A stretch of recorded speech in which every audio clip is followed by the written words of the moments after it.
Shalom, saudara yang dikasihi Tuhan. Apa kabar saudara? Saya berdoa dimanapun saudara berada, dalam keadaan baik, sehat, kuat, serta berlimpah dengan ucapan syukur. Firman Tuhan datang kepada kita hari ini, sembuh dari luka batin. Sebelumnya, marilah kita berdoa. Tuhan Yesus yang baik, terima kasih buat anugerah Tuhan di dalam kehidupan kami. Sungguh kami ada hingga hari ini karena kemurahan Tuhan. Tuhan Yesus, kalau sebentar kami akan merenungkan firman-Mu, urapilah kami Tuhan, agar kami memperoleh pengertian. Terlebih kami menjadi pelaku firman-Mu. Kami percaya firman ini akan menolong kami, memulihkan kami, bahkan memberkati kehidupan kami.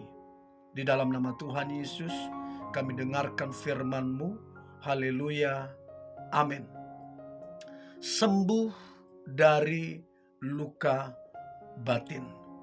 Dan saya berdoa, saudara mengalami kesembuhan dari semua luka batin yang saudara sedang alami.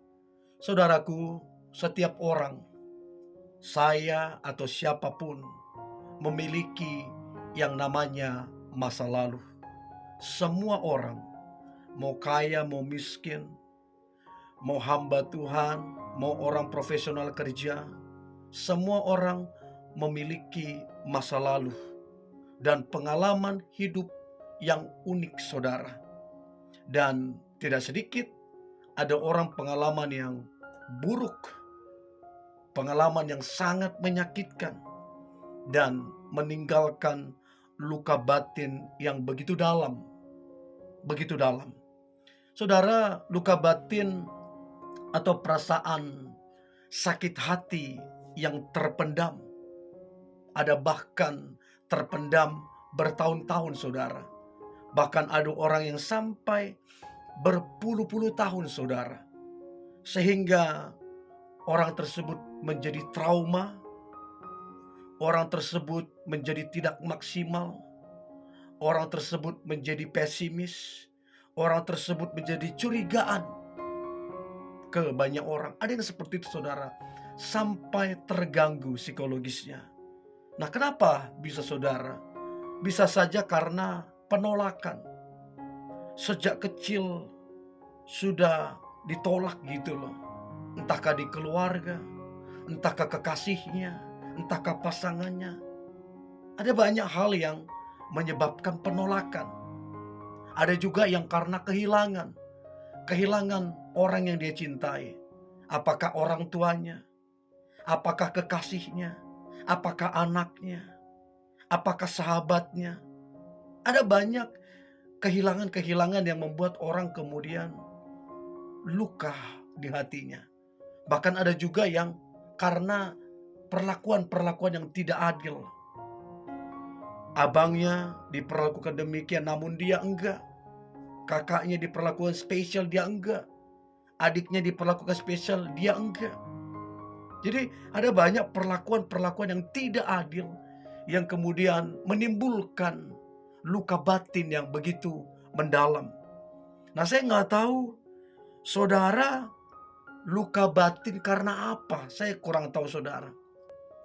Namun begini saudara, apabila luka batin tidak segera diobati dan disembuhkan, maka luka batin itu akan membuat hidup kita makin menurun.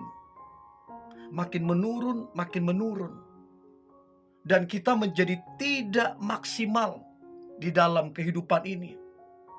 Kita menjadi korban daripada luka batin itu.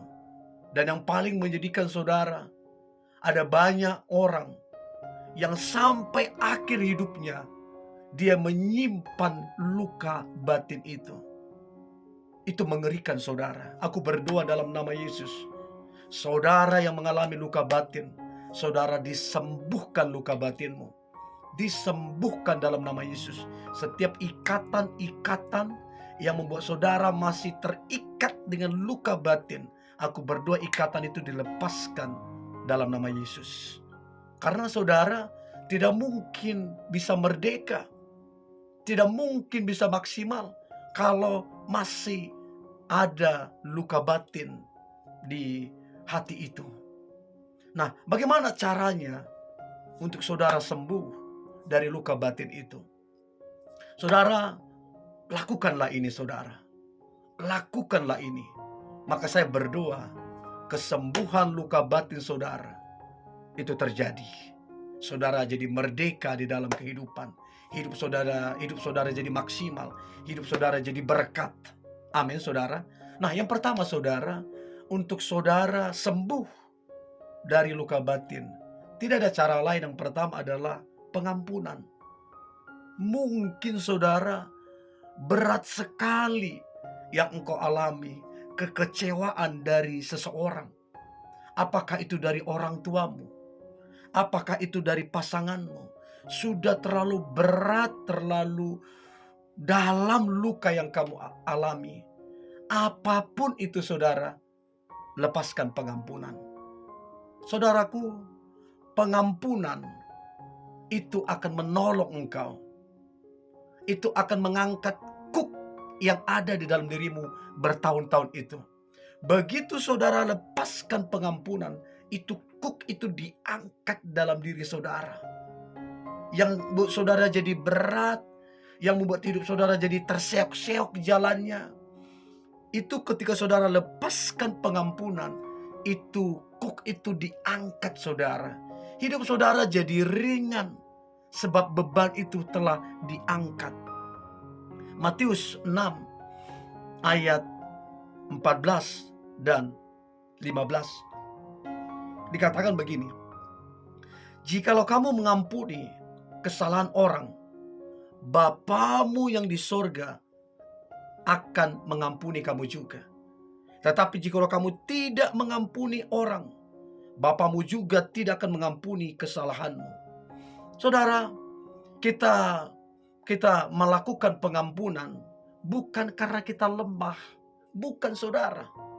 Tapi justru karena kita kuatlah, makanya kita melepaskan pengampunan itu. Saudara, tidak mengampuni adalah pekerjaan iblis. Mengampuni adalah pekerjaan Tuhan. Jadi saudara, lepaskanlah pengampunan, maka kesembuhan luka batin akan terjadi atas saudara.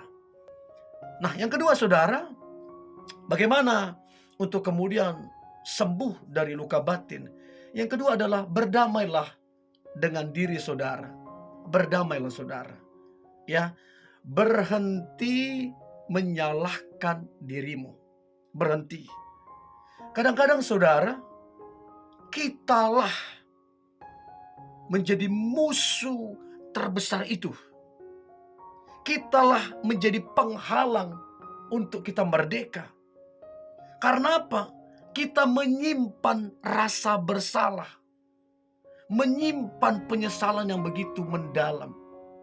Saya berapa kali ketemu orang, bertahun-tahun dia merasa bersalah atas dirinya.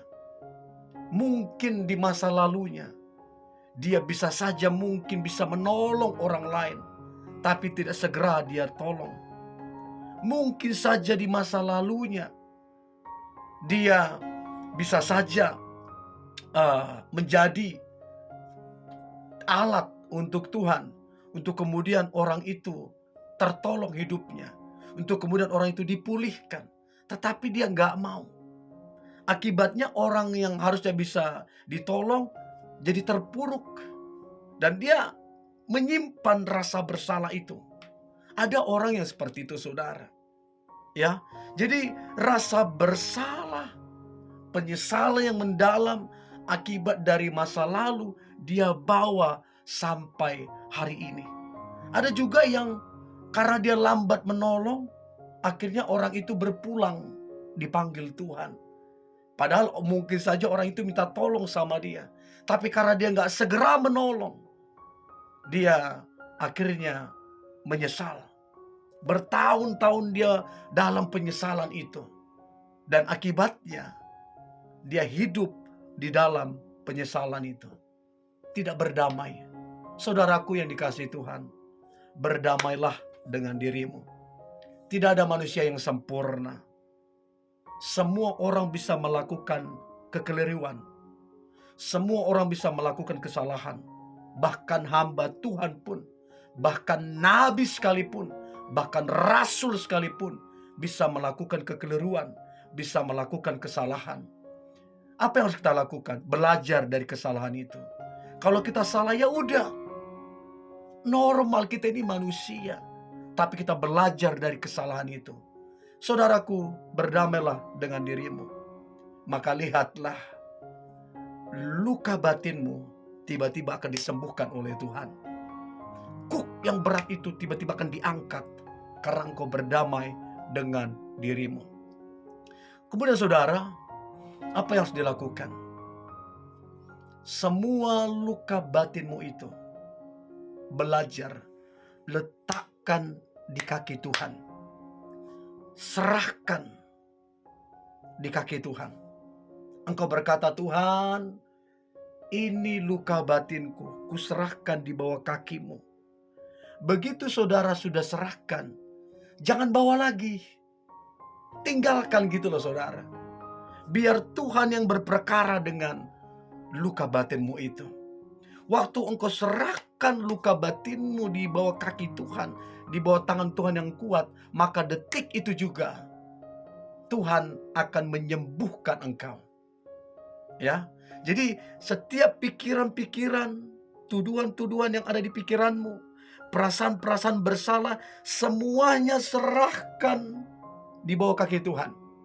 Lalu engkau berkata, semua pikiran-pikiran yang mencoba mengintimidasi, aku tawan di dalam nama Yesus.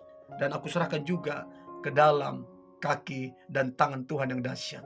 Maka lihatlah, kesembuhan luka batinmu segera, detik itu juga pasti terjadi saudara. Dan yang terakhir saudara, ini penting. Temukanlah mentor. Temukanlah bapak rohani saudara. Dan mulailah miliki komunitas rohani yang sehat.